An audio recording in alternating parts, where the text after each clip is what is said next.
Hello guys, bersama saya lagi dalam Alright Noper Channel. So ini dia, adakah pembangkang begitu hitam hati mereka, busuk hati mereka, sehingga saban hari setiap masa menfitnah, memusingkan segala kata-kata daripada Perdana Menteri kita. Seakan-akan mereka mahu menjatuhkan imej negara kita melalui Perdana Menteri kita, Datuk Seri Anwar. Kenapa mereka sanggup lakukan perkara seperti itu, sahabat semua?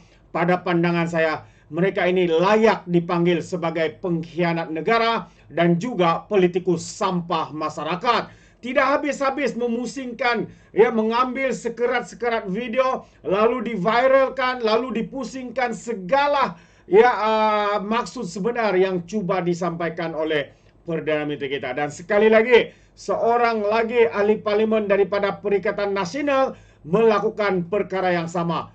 Jadi sahabat semua, mari kita tonton bersama video ini. Dan apatah lagi, video ini bukan dibuat di luar parlimen tetapi di dalam parlimen. Satu yang amat-amat memalukan. Inilah sikap biadab politikus sampah daripada Perikatan Nasional. Jadi mari kita tonton video ini. Terkini kita dengar berdegar-degar PMX menyuarakan ketegasan menentang Israel di PBB. Namun yang terbaru, bila ditemu bual oleh wartawan CNN, PMX mengakui penubuhan negara Israel dan setuju agar Israel mempertahankan diri. Soalannya, adakah PMX ingin menunjukkan keterbukaan Malaysia? Jadi rakyat Malaysia sedang menunggu apakah ketegasan PMX pada hari ini. Terima kasih. Terima kasih Yang Berhormat Kanga. Berikut adalah pembahas yang terakhir. Yang Berhormat Pahir Besar. Bismillahirrahmanirrahim. Assalamualaikum warahmatullahi wabarakatuh. Terima kasih Datuk Pengerusi. Saya turut ingin mengemukakan pandangan saya di bawah butiran 070200 ke Pengerusian ASEAN 2005. Saya nak tanya kepada kementerian, apakah yang akan ditonjolkan dalam kepengurusian ASEAN oleh Malaysia, dan adakah kita juga melibatkan anak-anak muda dalam negara kita dalam Young ASEAN Program.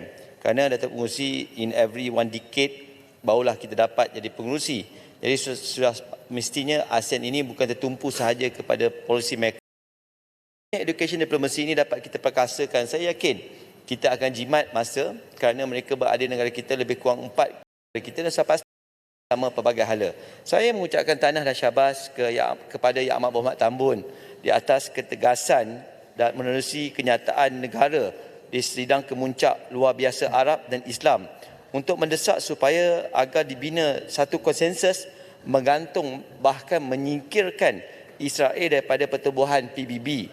Saya juga ingin menggesa dan ada usaha daripada Wisma Putra dan Kerajaan Malaysia untuk terus memastikan Gaza ini dapat kita bangun semula daripada kehancuran yang telah dilakukan. Cumanya perkara penting yang ingin saya bagi sekejap. Pertamanya adalah apakah peranan yang telah dan sedang dilakukan oleh Wisma Putra dalam memastikan perkara dalam kenyataan negara yang dinyatakan oleh Yang Amat Berhormat Tambun ini dapat kita realisasikan, bukan hanya sekadar kenyataan negara. Kenapa di Dewan Yang Mulia ini bipartisan telah berbahas dan telah menyatakan mandate yang jelas kepada Yang Amat Berhormat Tambun untuk dibawa dalam kenyataan negara di sidang tempoh hari. Dan saya juga nak bertanya, apakah persediaan Wisma Putra untuk menghadapi repercussions atas ketegasan Malaysia yang atas kenyataan tersebut. Sila. Terima kasih Pahir Besar. Terima kasih, saya mencelah sikit.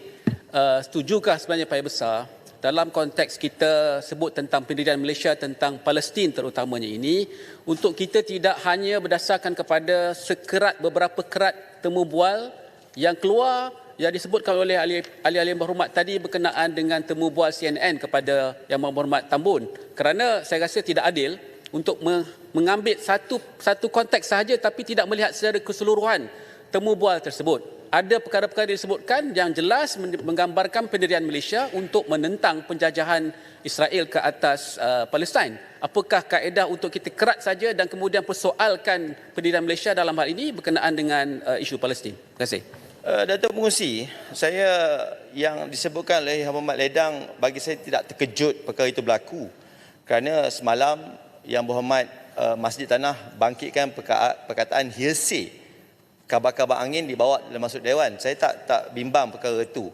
Kerana apa, Yang Berhormat Ledang, ini yang saya sifatkan sebagai delusional disorder syndrome. Kerana apa? Kerana kita mesti berasaskan kepada full of picture. Saya harap biarlah kita bersifat adil kepada diri kita. Janganlah masukkan dalam pemikiran hanya sekerat-sekerat. Perkataan exist versus recognize, itu mesti dijelaskan. Defend versus genocide. Saya tak nak ambil masa panjang untuk mengurusi, tapi bagi saya, kita mesti cari jalan bagaimana untuk memastikan delusional disorder syndrome ini tidak merebak dalam Dewan Yang Mulia ini. Terima kasih, Datuk Pengerusi. Terima kasih Yang Berhormat. Terbaik. Jadi apa yang dikatakan oleh ahli parlimen payah besar, katanya ahli parlimen pembangkang Perikatan Nasional PAS dan Bersatu ini ada penyakit. Penyakitnya delusional, apa saya lupa tadi, delusional, lupa sudah. Lebih kurang begitulah, ada delusional dan sebagainya. Syndrome order. Lebih kurang begitu. Mereka suka berhalusinasi, membuat kenyataan-kenyataan melebihi daripada yang sepatutnya, sedangkan mereka tidak melihat kepada gambaran yang menyeluruh, lalu melihat kepada video-video yang dikerat, dipotong oleh sitro-sitro pembangkang, ya seperti Ratu Badak dan sebagainya, lalu diviralkan dan sebagainya, lalu dibawa ke dalam parlimen, sedangkan perkara itu tidak benar, ya berbau fitnah, ya berbau berita kabar angin, berita yang tidak sahih dan sebagainya. Sahabat-sahabat semua, inilah yang dilakukan oleh pemimpin-pemimpin mereka. Sebab apa? Yang saya boleh katakan, inilah sifat-sifatnya politikus sampah masyarakat. Ya, politikus sampah masyarakat, hanya tahu untuk membangkang, hanya tahu untuk memusingkan segala fakta. Tapi bila mana mereka menjadi kerajaan, apa usaha yang mereka lakukan, sahabat semua? Apa tindakan yang mereka lakukan? Adakah suara mereka didengar di satu dunia sana? Tidak, mereka hanyalah seperti jago kampung, hanya berteriak di kampung, di reban ayam sendiri, tetapi ya tidak pun berani menyuarakan ya suara mereka di luar sana. Ya, tapi di kampung mereka bising, ya riuh rendah satu kampung. Tetapi hanyalah jago kampung semata-mata. Dan karena itu, bagi saya mereka ini adalah politikus sampah masyarakat. Itu pandangan saya. Dan satu lagi sahabat semua, saya ingin membawakan Anda kenyataan terkini daripada Datuk Seri Saifuddin Nasution berkaitan dengan apa yang dibuat kenyataan fitnah oleh para pembangkang ahli parlimen daripada PAS dan Bersatu Perikatan Nasional, termasuk juga sitro-sitro pembangkang dan juga walaun-walauntin. Jadi Datuk Seri Saifuddin mengatakan satu dunia tahu pendirian Malaysia, tapi pembangkang masih tuduh Perdana Menteri kita iktiraf Israel. Sebab apa? Sebab mereka menganggap mereka lah terpaling hebat, terpaling jago, tapi mereka lah sebenarnya adalah jago menfitnah dan juga seperti yang saya katakan awalnya adalah politikus sampah masyarakat. Ya, fitnah tidak habis-habis dan sebagainya. Menteri Dalam Negeri Datuk Seri Saifuddin Nasution memberi amaran keras kepada pihak yang berlebihan memainkan isu kononnya Perdana Menteri kita, Datuk Seri Anwar Ibrahim, mengiktiraf Israel. Beliau menyatakan rasa kesal kerana individu yang memainkan isu ini adalah mereka yang menggunakan nama parti Islam, tidak lain tidak bukan PAS, yang dikatakan oleh Muhyiddin sebagai parti Songsang, yang dikatakan oleh Muhyiddin sebagai parti ajaran sesat. Tapi hari ini Muhyiddin bersama dengan mereka. Adakah beliau menyesatkan diri mereka seperti mana yang dia katakan bahwa PAS ini adalah parti ajaran sesat? Itu satu persoalan yang menarik untuk kita fikirkan. Kata Datuk Seri Saifuddin lagi, tidak masuk akal untuk seorang pemimpin negara Islam seperti Anwar mengambil pendirian menyokong Israel. Takkanlah mereka tak boleh buat penilaian langsung bab itu. Mereka buat kali ini hanya untuk dapat keuntungan politik. Hendak tempek wajah hodoh Anwar Ibrahim equal to Israel, katanya.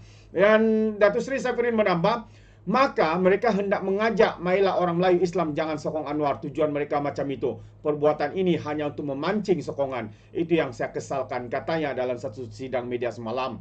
Saifuddin memberi peringatan supaya semua pihak berhenti memainkan isu berkenaan, memandangkan pendirian Malaysia amat jelas dalam mengecam dan menolak sama sekali sebarang kekejaman yang dilakukan Israel terutamanya terhadap rakyat Palestin. Namanya, saya percaya bahawa rakyat terbanyak mengikuti perkara ini dan saya tahu buat penilaian. Sebab itu kita minta hentikan. Tapi kalau berlebihan, tentulah pendekatan penguatkuasaan kita akan ambil, katanya.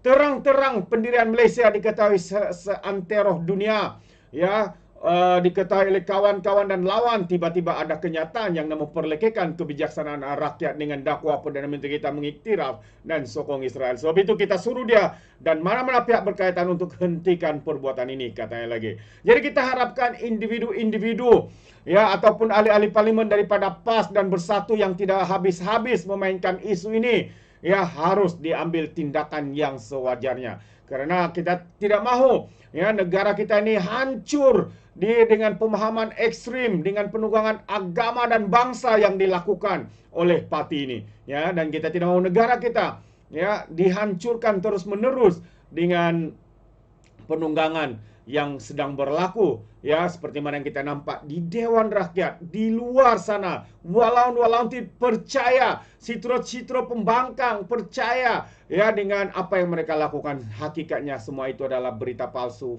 fitnah, hasutan untuk membenci pemimpin negara kita, Datuk Seri Anwar Ibrahim. Jadi apa gelaran yang kita boleh panggil individu-individu seperti ini? Kita boleh panggil mereka sebagai pengkhianat negara.